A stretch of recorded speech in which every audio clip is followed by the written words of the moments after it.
नमस्कार सभी विद्यार्थियों को।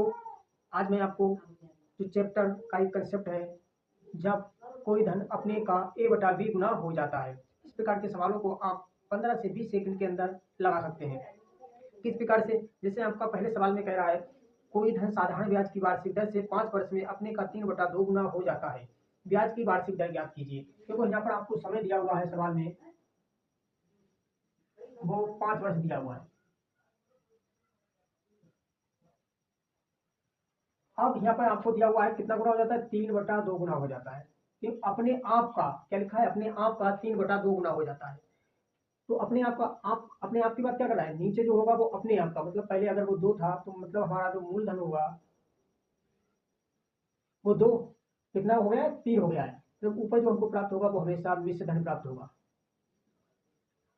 मूलधन में अगर मैं ब्याज जोड़ दूं तो हमको मिश्र धन प्राप्त हो जाता है। मतलब अगर मूलधन 2 है और हमको मिश्र धन 3 प्राप्त हुआ है तो हम कह सकते हैं इसमें एक जो प्राप्त होगा वो ब्याज प्राप्त हो जाएगा। समझ में आया होगा?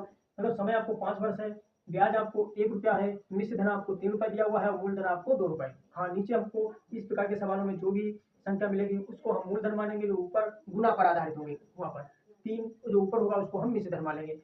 मूलधन में से मिश्र धन में से अगर मूलधन घटाते हैं तो हमको एक प्राप्त हो जाएगा, वो ब्याज प्राप्त होगा। सवाल में आपसे दर प्रतिशत पूछा है, तो दर प्रतिशत ज्ञात करने के लिए आपको पता है हमें क्या करना पड़ता है, हमको ब्याज पता होना चाहिए। क्या? ब्याज गुणा 100 बटा मूलधन गुणा समय। अब देखिएगा, आपको ब्याज यहाँ पर 1 रुपया दिया हुआ है, 100 से क्या कर देंगे, गुणा कर देंगे। अब आपको, अच्छा, मूलधन आपको यहाँ पर 2 दिया हुआ है और समय आपको सवाल में 5 बार दिया हुआ है। 1 से 100 के लिए गुणा करेंगे 100 प्राप्त हो जाएंगे, और 5 दूनी 10, 10 से अगर 100 के लिए भाग देते हैं तो हमको जो प्राप्त हो जाएगा वो 10% हो जाएगा। आशा करते हैं दोस्तों हमने आपको जिस प्रकार से बताया उस प्रकार से जो आगे सवाल होंगे उन सवालों को आप चंद सेकंडों में अब लगा सकते हैं। तो दूसरा सवाल देखते हैं, और वो सवाल आप अपने आप लगाएंगे। देखो, इस सवाल में आपको समय दिया हुआ है 2 वर्ष।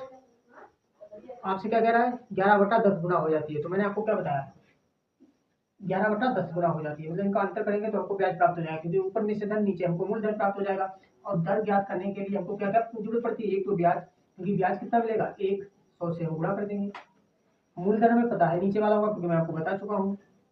समय आपको दिया हुआ है सवाल में 2 वर्ष, 100 एकम 100 और 10 दूनी 20। अगर 20 से मैं 100 के लिए भाग देता हूँ तो जो प्राप्त हो जाएगा वो दर प्रतिशत कितनी रहे, 5% प्राप्त हो जाएगी। और इतनी देर का सवाल है। जो अगला सवाल है, अब उस सवाल को आप अपने आप लगाएंगे। देखो, इस सवाल में आपको समय 3 वर्ष दिया हुआ है। सवाल में क्या कह रहा है, 5/4 गुना हो जाती है। तो आपको समय दिया हुआ है वो 3 वर्ष दिया हुआ है। अब दर प्रतिशत ज्ञात करने के लिए आपको ब्याज तो पता होना चाहिए। ब्याज कैसे करेंगे, इन दोनों का अंतर 1 आएगा, 100 से हम गुणा कर देंगे। अब नीचे हम क्या लिखेंगे, 4, क्योंकि मूलधन हमको नीचे मिल जाता है और समय आपको दिया हुआ है 3 वर्ष। अगर इससे काटते हैं तो हमको 25 प्राप्त हो जाएंगे, क्योंकि 25 चौका होते हैं सब। अब अगर मैं 3 से 25 के लिए भाग देता हूँ तो हमको जो प्राप्त हो जाएगा 8 सही 1/3%। ये इसका उत्तर हो जाएगा। आशा करते हैं दोस्तों मैंने आपको जिस प्रकार से इस सवाल को बताया उस प्रकार से आपको बढ़िया तरीके से समझ में आया हुआ। अब इस प्रकार का अगर सवाल मिल जाता है तो इस सवाल को आप चंद सेकंडों में लगा सकते हैं।